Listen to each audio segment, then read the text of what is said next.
ஸ்ரீபாரதியின் மன்னிப்பாயா ஆருயிரே. அத்தியாயம் 21. என் மகள் முழுமையடைய வேண்டும் கண்ணம்மா. ஹினாட்டாவை பற்றியும் தனது வாழ்க்கையை பற்றியும் முழுமையாக சுபலதாவிடம் மனதை திறந்து பேசிக்கொண்டிருந்தாள் யுவா. யுவாவின் கண்கள் குளமாகிக் கொண்டே வந்தது.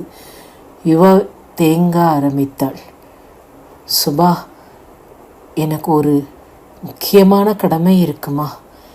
எனது மகளாக பிறந்த காரணத்தினால் அந்த குழந்தை என்னிடம் தங்கவில்லை. எனது மகளாக வளர்ந்த காரணத்தினால் எனது ஹனாப்படும் துயரத்தை என்னால் காண சகிக்க முடியவில்லை. ஏனோ தெரியவில்லை, எனக்கு என் குழந்தைகளுக்கு என்னால் எதுவுமே செய்ய முடியவில்லையே என்ற ஏக்கத்தினால் நான் தினம் தினம் நொந்து கொண்டு இருக்கிறேன். நான் எதனால் இப்படி நொந்து கொண்டிருக்கிறேன் என்பதையும் உன்னிடம் முழுமையாக சொல்ல ஆசைப்படுகிறேன். கேட்பாயா என்று மிகவும் ஏக்கத்துடன் யுவா சுபலதாவின் கைகளை பிடித்து கொண்டு பேசினாள். ஏனம்மா இப்படி அழுகிறீர்கள்? கட்டாயம் நீங்கள் சொல்வதையெல்லாம் நான் கேட்கிறேன். முதல்ல அழுகையை நிறுத்துங்கள். உங்கள் மனதை திறந்து சொல்லுங்கள். உங்கள் மனதின் பாரம் என்ன என்று மனதை திறந்து பேசினால் பாரம் தன்னால் குறையும். அதனால் வலுப்பெறுவோம். தயவு செய்து உங்கள் மனதில் உள்ள கவலையையும் பாரத்தையும் என்னிடம் இறக்கி வையுங்கள். கட்டாயம் உங்களுக்கு வழி பிறக்கும் என்று சுபலதா யுவாவுக்கு தைரியம் சொன்னார். கட்டாயம் உன்னை பார்க்க பார்க்க, உன்னுடன் பழக பழக என் மனதை உன்னிடம் திறக்க வேண்டும் என்ற உந்துதல் ஏனோ எனக்கு வந்து கொண்டே இருக்கிறது. அதனால் யார் என்ன சொன்னாலும் பரவாயில்லை. நீயே என்னை தவறாக எடுத்துக்கொண்டாலும் என் மனதில் உள்ளதை நான் உன்னிடம் சொல்லப் போகிறேன். நீ கேட்டுத்தான் ஆக வேண்டும் என்று மென்மையாக சிரித்தாள் யுவா. கட்டாயம் அம்மா, எனக்கு எந்தவிதமான தவறுதலான எண்ணமும் கிடையாது. நீங்கள் சொல்லுங்கள், உங்கள் மனதை திறந்து என்று சுபலதாவும் யுவாவுக்கு ஊக்கம் கொடுக்க யுவா தனது மனதை திறக்க ஆரம்பித்தாள். இப்படியாக ரின் அத்தையின் பிடிவாதத்தினால் அகினோ தனது வேலையை பார்க்க ஆரம்பித்தான். ஆனால் பழையபடி அகினோவால் முழுமையாக ஈடுபடியமில்லை. ஏதோ எங்கேயோ அகினோவுக்கு அவனின் செயல்கள் எல்லாமே தடைபட்டு கொண்டே வந்தது. ரின்னத்தை எவ்வளவோ முயன்றும் அகினோவை பழைய நிலைமைக்கு கொண்டு வர முடியவில்லை. அதே நேரத்தில் அங்கே பலவிதமான மாற்றங்கள் நடக்கத் தொடங்கியது. ரின்னத்தை சாமர்த்தியமாக பலவற்றை கையாண்டு எனக்கும் அகினோவுக்கும் திருமணமும் செய்து வைத்தார். எனக்கு இதில் கொஞ்சம் கூட இஷ்டமில்லை. ஹினாட்டாவின் இடத்தில் நானா? எனது தோழியின் வாழ்க்கையில் நான் எப்படி வர என்று நான் மறுத்துவிட்டேன். அதே நேரத்தில் ஹாருவும் ஹானாவுக்கும் நான் தாய்மையாக இருக்கவே விரும்பினேன். ஆனால் ரின்னத்தை முழுமையாக எனது இந்த கூற்றை மறுத்துவிட்டார்கள். இதோ பாரு யுவா, நான் சொன்னது தான். ஹினாட்டாவின் குழந்தைகளை உனது குழந்தையாக நீ வளர்க்க வேண்டும் என்றால் சட்டப்படி நீ அந்த குழந்தைகளின் தாயாக வேண்டும். இல்லை என்றால் பல சட்ட சிக்கல்கள் வருகின்றது. அதையெல்லாம் யாரால் சமாளிக்க முடியும்? மேலும் இப்போதைக்கு நீ என்னை எதுவும் கேட்காதே. அகினோவும் பழைய மாதிரி இல்லை.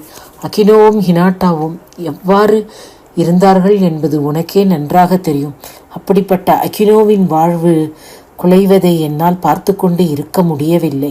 அகினோவுக்கு ஏதாவது ஆகிவிட்டால் இந்த ஹாருவும் ஹானாவும் என்ன ஆவார்கள்? அதை நினைக்க நினைக்க எனக்கு ஏனோ பயமாக இருக்கிறது. நீ பொறுமையாக எல்லாவற்றையும் கையாண்டு வருகிறாய். அதேபோல் நீ அகினோவையும் கையாள வேண்டும். நான் சொல்வது ஏதோ கணவன் மனைவியின் உடல் உறவுக்காக என்று நினைக்காதே கண்ணம்மா. உடல் உறவையும் தாண்டி ஒரு ஆணுக்கு யாராவது ஒருவரின் அன்பான ஆதரவு வேண்டும்.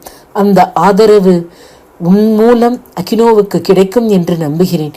ஏனால் அகினோ ஒரு அனாதை. அவனுக்கும் யாரும் இல்லாமல் இருந்தவன். ஹினாட்டா தனது அன்பின் மழையின் மூலம் அகினோவை ஒரு மிகப்பெரிய ஆளாக மாற்றினார். அந்த ஆதரவு, அன்பு எல்லாம் துளைந்த காரணத்தினால் அகினோ இவ்வாறு ஆகி கொண்டு வருகிறான். நீ புரியும் என்று நினைக்கிறேன். நீ அகினோவுக்கு நல்ல தோழியாக மாறு. அந்த தோழியாக இருக்கும் பொழுது அகினோவால் எதையும் செய்ய முடியும். பின்பு உன்னை ஏற்றுக்கொண்டாலும் ஏற்றுக்கொள்ளாவிட்டாலும் நீ ஏன் கவலைப்படுகிறாய்? கணவன் மனைவி என்றால் கட்டாயம் உடலுறவில் தான் சங்கமிக்க வேண்டும் என்று இருக்கிறதா? அது நடந்தால் நடக்கட்டும், நடக்காவிட்டால் போகட்டும். ஆனால் நீ இதுக்கு சம்மதிப்பதின் மூலம் அகினோவுக்கு ஒரு நல்ல தோழி கிடைப்பாள். அது மட்டுமல்ல, ஹானாவும் ஹாருவும் பின்பு ஒரு காலத்தில் தாங்கள் வருத்தப்படாத மாதிரி இருக்கும். சட்ட சிக்கல்களும் இல்லாமல் பார்த்து கொள்ளலாம். என் முடிவுக்கு நீ ஒத்துக்கொள்வாய் என்று நினைக்கிறேன். இதுவே ஹினாட்டாவுக்கு நீ செய்யும் கைமாறு என்று நினைக்கிறேன். இல்ல அத்தை, நீங்க என்ன சொன்னாலும் பரவாயில்லை. ஆனா ஹினாட்டா இருந்த இடத்தில் நான் இருக்க ஒரு காலம் சம்மதிக்கவே மாட்டேன் என்று யுவா தேம்ப ஆரம்பித்தாள். வாஸ்தவம்தான், ஹினாட்டா இருந்த இடத்தில் உன்னை இரு என்று நான் சொல்லவில்லை. ஹினாட்டா இருந்த இடம் ஹினாட்டாவுக்கே இருக்கட்டும். ஆனால் நீ ஒரு புது அத்தியாயமாக மாறு. அந்த அத்தியாயத்தில் எதையெல்லாம் எழுத வேண்டும், யார் யார் அதில் பங்கு கொள்ள வேண்டும் என்று வருகிறார்களோ அவர்களையெல்லாம் ஏற்றுக்கொள். அதே மாதிரி நீ உனது புது அத்தியாயத்தை, புது வாழ்க்கையை நீ ஆரம்பி. அப்படி ஆரம்பித்தால்தான் ஹினாட்டாவுக்கும் சந்தோஷம் என்று ரின்னத்தை சொல்ல சொல்ல யுவா ஒரு மாதிரி சமாதானமானாள். ஆனால் அகினோ இந்த திருமணத்திற்கு சம்மதிக்கவே இல்லை. அவன் மிகவும் எதிர்த்தான். ஹினாட்டா இருந்த இடத்தில் வேறு யாருக்குமே இடமில்லை. அப்படி யாராவது வந்துதான் ஆக வேண்டும் என்றால் எனக்கு இந்த வாழ்வே வேண்டாம், என்னை நான் முடித்துக் கொள்கிறேன் என்று அகினோ மிகவும் பிடிவாதம் பிடிக்க ரின்னத்தை அதற்கும் ஒரு வழி வைத்து இருந்தான். சரி, தாராளமாக உனது முடிவை முடித்துக்கொள். ஆனால் எனக்கு ஒரு பதில் சொல்லிவிட்டு நீ உனது முடிவை தாராளமாக முடித்துக் கொள்ளலாம். என்ன கேள்வி கேளுங்கள், நான் பதில் சொல்ல தயாராக இருக்கிறேன். ஹினாட்டாவை நீ காதலித்தது உண்மையா, இல்லை அவளின் இந்த அகண்ட திரண்ட சொத்துக்காக காதலித்தாயா? அத்தை, ஜாக்கிரதை, யாரை பார்த்து என்ன வார்த்தை பேசுகிறீர்கள் என்று நீங்கள் புரிந்து கொண்டிருப்பீர்கள் என்று நம்புகிறேன். ஏன் பதறுகிறாய் அகினோ? நான் கேட்ட கேள்விக்கு மட்டும் பதில் சொல். ஹினாட்டாவை நீ உண்மையாக காதலித்தாயா, இல்லை அவளது சொத்துக்காக காதலித்தாயா? நான் அவளை உண்மையாக காதலித்தேன். சரி, அப்படி நீ உண்மையாக காதலித்தாய் என்றால் நீ உன் வாழ்வை முடித்துக் கொள்ளும் பொழுது உன்னோடு சேர்ந்து அவளின் நினைவுகளும் புதைந்து விடுமே, பரவாயில்லையா? அவ்வளவு சீக்கிரம் ஹினாட்டாவின் நினைவுகளை அப்படி குழிதோண்ட புதைக்க உனக்கு ஏனப்பா இத்தனை அவசரம் என்று ரின் தனது கைகளை குறுக்கே கட்டிக்கொண்டு அசராமல் கேட்டாள். அவளின் இந்த கேள்வியால் அதிர்ச்சி அடைந்தது அகினோ மாத்திரம் இல்லை, அங்கே இருந்த யுவாவும் ரின்னின் சகோதரனுமான ரென்னும் தான். ரின், நீ என்ன சொல்கிறாய்? யாரும் எதுவும் பேசாதீர்கள். எனது கேள்வி எல்லாம் எனக்கும் அகினோவுக்கும் மட்டும்தான். அண்ணா, நீ கொஞ்சம் தயவு செய்து என்னை மன்னித்து விடுவாய் என்று நினைக்கிறேன். உனது பேர குழந்தைகள் யாரோ வளர்ப்பு தாயினிடம் வளர்வது உனக்கு சம்மதமா என்று கேட்டாள். சம்மதமில்லை தான் என்று ரென் மிகவும் வருத்தத்துடன் சொன்னான். சரி, அப்படியே ஒரு வளர்ப்பு தாய் தான் வளர்த்து ஆக வேண்டும் என்று வைத்துக் கொள்வோம். அந்த குழந்தைகள் வளர்ந்து பெரியவர்கள் ஆகும் பொழுது தன்னை வளர்த்தவள் வெறும் ஒரு வளர்ப்பு தாய்தான். தன்னை ஈன்றெடுத்த தாயில்லை. தனது ஈன்றெடுத்த தாயிருந்தால் தனது மனதையெல்லாம் திறந்து அவளிடம் தனக்கு ஏற்படும் சுகதுக்கங்களை எல்லாம் பகிர்ந்து கொள்ள வாய்ப்பிருக்கும்.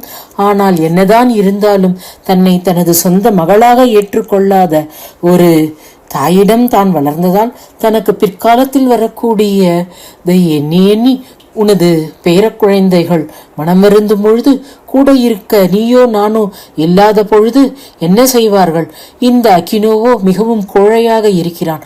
அவனால் எதையுமே எதிர்கொள்ள முடியவில்லை. எப்படித்தான் இருந்து ஹினாட்டா இந்த கோழையை மிகவும் உயிருக்குயிராக உருகி காதலித்தாளோ எனக்கு தெரியவில்லை. அவளை மிகவும் ஆழமாக காதலித்தவன் என்றால் தனக்காக இல்லாவிட்டாலும் தனது குழந்தைகளின் எதிர்காலத்துக்காக இவளை கல்யாணம் செய்து கொண்டுதானே ஆக வேண்டும். அது மட்டும் இல்ல, ஹினாட்டாவின் இடத்தில் யாரும் வர முடியாது என்பது எனக்கும் உனக்கும் தெரியாததா? அப்படி இருக்கும் பொழுது இந்த அகினோ ஏதோ புதுசாக சொல்வதை போல் சொல்கிறானே. ஹினாட்டா மிகவும் நெருங்கி இவனிடம் ஆழமான பாதிப்பை ஏற்படுத்தி இருந்தால் யாராக இருந்தாலும் அதை மறக்கவே மாட்டார்கள். நீயும் நானும் ஹினாட்டா இறந்த பின்பும் நமது உயிரை கையில் பிடித்து கொண்டு வாழ்கிறோம் என்றால் நாம் வாழும் ஒவ்வொரு காலமும் ஒவ்வொரு நொடியும் ஹினாட்டாவின் நினைவில் நம்மோடு இருப்பதனால் ஹினாட்டா இன்னும் நம்மோடு வாழ்ந்து கொண்டிருக்கிறாள் என்ற நம்பிக்கையில் தானே. அது என்னவோ அகினோவுக்கு ஹினாட்டாவை மீண்டும் கொலை செய்ய ஆசைப்படுகிறான் போல என்று ரின் மிகவும் இரக்கமில்லாமல் பேசிக்கொண்டே போக, அகினோ, அத்தை, போரும், நிறுத்துங்கள். ஹினாட்டாவை பற்றி இனியும் யாரும் ஒரு வார்த்தை பேச வேண்டாம். இந்த யுவாவை எப்பொழுது கல்யாணம் பண்ண வேண்டுமோ அப்பொழுது சொல்லுங்கள், நான் கல்யாணம் செய்து கொள்கிறேன் என்று சொல்லிவிட்டு மடமடா என்று அந்த இடத்தை விட்டு நகர்ந்தான். ரின்னின் கண்கள் மீண்டும் எதையோ நினைத்து விரக்தியடைந்தது. அவள் மெல்ல நடந்து யுவாவின் கைகளை பிடித்து கொண்டு, யுவா, நான் இப்படியெல்லாம் பேசினேன் என்று என்னை தவறாக நினைத்து கொள்ளாதே. சில பல காரணங்களால் நான் இப்படி பேசுகிறேன். போக போக என்றாவது ஒரு நாள் இந்த அத்தையின் மேல் உண்மையான நம்பிக்கை உனக்கு இருந்தால் நான் செய்வது எல்லாம் உனது நன்மைக்காகவும் ஹினாட்டாவின் குழந்தைகளின் நன்மைக்காகவும் என்று நீ புரிந்து கொள்வாய்.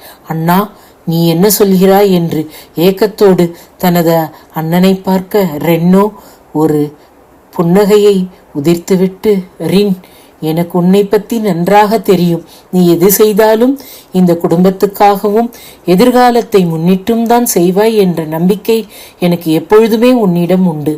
நீ யுவாவை அகினோவுக்கு திருமணம் செய்து வைக்கப் போகிறேன் என்று என்னிடம் எப்போது சொன்னாயோ அப்பொழுதே நான் எந்தவிதமான எதிர்ப்பும் காட்டவில்லையே. அப்பொழுதே நீ என்னை புரிந்து கொண்டிருக்க வேண்டுமே உனது அண்ணனின் மனநிலையை பற்றி. உன்னை நான் புரிந்து கொண்டதனால் தான் அண்ணா நான் முழுமையாக உன்னிடம் வந்து எனது மனதில் உள்ளதை சொன்னேன். சரி அண்ணா, இப்பொழுது நாம் அடுத்த கட்டத்துக்கு செல்வோம். யுவாவை அகினோவுக்கு திருமணம் செய்து வைக்க வேண்டும். அதற்கூடிய ஏற்பாடை நான் செய்கிறேன் என்று ரின் அத்தை எனக்கும் அகினோவுக்கும் திருமணம் செய்து வைத்தார்கள். இப்படியாக நான் அகினோவின் குடும்பத்தில் ஒரு அங்கமாக ஆனேன். போக போக நான் அந்த குடும்பத்தில் ஒரு முக்கியமான அங்கமானேன். அப்படியே நாளடைவில் எல்லாமும் ஆனேன். அந்த குடும்பத்தில் ஹினாட்டாவின் அடுத்த பிரதிபிம்பம் என்று எல்லோரும் என்னை சொல்வதற்போல் நடந்து கொள்ள வந்தேன். இப்படியாக எனது வாழ்க்கை சென்று கொண்டிருந்தது. இப்படியாக யுவா அந்த வீட்டில் எல்லாமாக ஆனேன் என்று சொல்லி கொண்டு வந்தான். வருடங்கள் ஓடின. ஹனாவும் ஹாருவும் என் மேல் உயிரானார்கள். நானும் அவர்கள் மேல் உயிரானேன். ஹனாவுக்கு மிகவும் நல்ல இடத்தில் திருமணமும் நடந்தது. திருமணம் நடந்து 3 வருடங்கள் ஆகின்றது. ஹனாவும் கருவுற்றாள். கருவுற்று அவளின் கருவும் கலைந்து கொண்டே வருகிறது. உலகின் மிகச்சிறந்த மருத்துவரான ரின்னால் கூட ஹனாவுக்கு ஏன் இவ்வாறு ஆகிறது என்று கண்டுபிடிக்க முடியவில்லை. ஹனா இதனால் மனமுடைந்து காணப்படுகிறான்.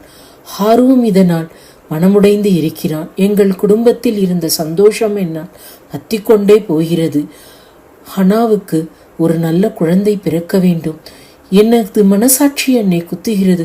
ஒருவேளை எனக்கு ஹனா மகளாக ஆனதால்தான், ஹனாவுக்கு நான் தாயாக ஆனதால்தான் இப்படியெல்லாம் ஹனாவுக்கு நடக்கிறதோ? ஒருவேளை ஹினாட்டா உயிரோடு இருந்தால் இந்த அருமையான குழந்தைக்கு இப்படி ஆகியிருக்காதோ? எனது ராசிதான் அவளை தொற்றிக்கொண்டு விட்டதோ? இதனால் தான் ஹனா கவலைப்படுகிறாளோ? இதனால் தான் ஹனா தண்டிக்கப்படுகிறாளோ? இதனால் தான் ஹனா தனது வாழ்க்கையை வெறுத்து கொண்டிருக்கிறாளோ? இதனால் தான் ஹனாவுக்கு குழந்தைகள் தங்கவில்லையோ என்று தினம் எனது மனசாட்சி என்னை அறுத்து கொண்டே இருக்கிறது. என்னை மிகவும் வேதனைப்படுத்துகிறது. நான் இறக்கும் முன் ஹனாவுக்கு நல்ல குழந்தையை பிறந்து அந்த குழந்தையை நான் கையால் எடுத்து கொஞ்ச வேண்டும் என்ற மனதின் ஏக்கமும் ஆசையும் என்னை வாட்டிக்கொண்டே இருக்கிறது என்று சொல்லும் பொழுது தேம்பி அழ ஆரம்பித்த விட்டாள் யுவாவும். அவளின் வேதனையை புரிந்து கொண்டாளா சுபா? புரிந்து கொண்ட சுபா யுவாவுக்கு என்ன பதில் சொன்னாள்? பொறுத்து இருந்து பார்ப்போம். அத்தியாயம் 22. மருந்து என்னிடம் இருக்கிறது, தைரியமாக இருங்கள். யுவா சொல்ல சுபலதாவுக்கு மிகவும் வருத்தமாக இருந்தது. ஐயோ அம்மா, ஏன் இப்படிலாம் அழறீங்க? தயவு செய்து உங்கள் அழுகையை கொஞ்சம் கட்டுப்படுத்திக்கோங்க. உங்களோட நல்ல மனசுக்கு உங்கள் கூட இருக்கிறவங்க எல்லாருமே ரொம்ப நல்லா தான் இருப்பாங்க. யாருக்கும் எந்த விதமான ஒரு தோல்வியே வராது. நீங்கள் ஏன் இப்படி நினைக்கிறீங்க? நீங்கள் ரொம்ப லக்கின்னு போக போக பாருங்களே, நீங்களே நினைப்பீங்க. அந்த அளவுக்கு நீங்கள் சந்தோஷமாக இருக்க போறீங்க. தயவு செய்து யுவாம்மா, இப்படியெல்லாம் நீங்கள் சொல்லாதீங்க. நீங்கள் சொல்கிற விஷயம் ஒரு பெரிய விஷயமே இல்லை. எங்கள் இந்தியாவில், அதுவும் எங்கள் தமிழ்நாட்டில் நீங்கள் சொல்கிற இந்த பிரச்சனைக்கு அழகான எளிமையான மருந்து இருக்குது.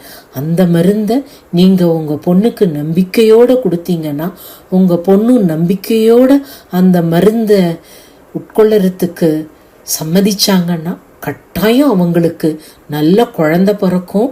ஒரு குழந்தை 2 குழந்தை இல்லை, அவங்க போரும்னு சொல்கிற அளவுக்கு அவ்வளோ குழந்தைகள் பிறக்க போகிறது. வேணா நீங்கள் பொறுத்திருந்து பாருங்களேன்.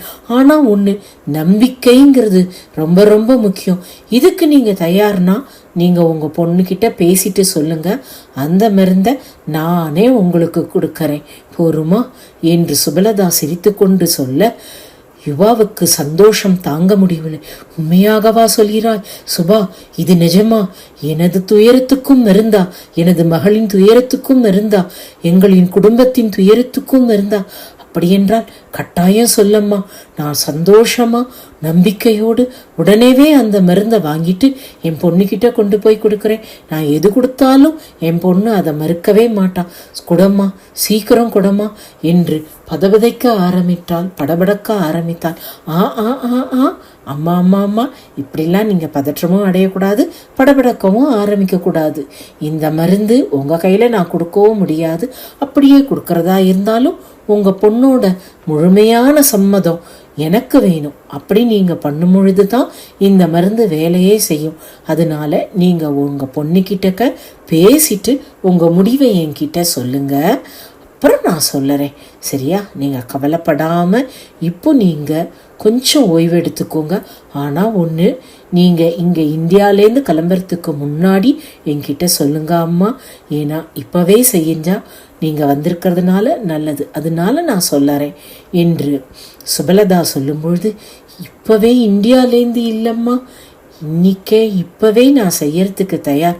என் பொண்ணுக்கிட்ட நான் இதோ பேசுகிறேன், பேசிட்டு உன்கிட்ட சொல்லறேன் என்று தனது கைபேசியை எடுத்துக்கொண்டு யுவாவும் சற்று தள்ளி ஏதோ பேச ஆரம்பித்தாள். கொஞ்ச நேரத்தில் முகமெல்லாம் மலர்ந்து ஓடியே சுபலதாவை நினைத்து கொண்டவள், சுபா, என் பொண்ணு உடனே சரின்ட்டு சொல்லிட்டாமா, சொல்லுமா, அந்த மருந்து எங்கம்மா? சரிம்மா, கொஞ்சம் இருங்க. என்னதான் இருந்தாலும் உங்களை எல்லாம் அழைச்சி கொண்டு இங்கே வந்திருக்காங்கல்ல, அதனால அவங்கக்கிட்டையும் ஒரு வார்த்தை நான் சொல்லிட்டு உங்ககிட்ட வரேன். ஆனால் கவலைப்படாதீங்க, நீங்கள் இங்கேருந்து இந்தியாவிலேருந்து என்னைக்கு கிளம்புறீங்க, எப்போ நீங்கள் போகிறீங்க அப்படிங்கிறது தகவல் சொல்லுங்கள். அதுக்கு முன்னாடி கட்டாயம் இந்த மருந்து உங்கள் கையில் கிடைக்கிறதுக்கு நான் ஏற்பாடு பண்ணுறேன் என்று சுபலதா சொல்ல சொல்ல யுவாவின் முகம் மலர்ந்தது. அன்று அலர்ந்த செந்தாமரை போல யுவாவின் மலர்ச்சியை கண்டு சுபலதாவும் மலர்ந்தாள். சுபலதாவின் எண்ணம் ஈரேடியதா? அவளின் மருந்துக்கு அங்கே குழும்பியிருந்தவர்கள் எல்லோரும் ஒத்துக்கொண்டார்களா? முக்கியமாக தயானந்த் என்ன சொன்னான்? பொறுத்து இருந்து பார்ப்போம்.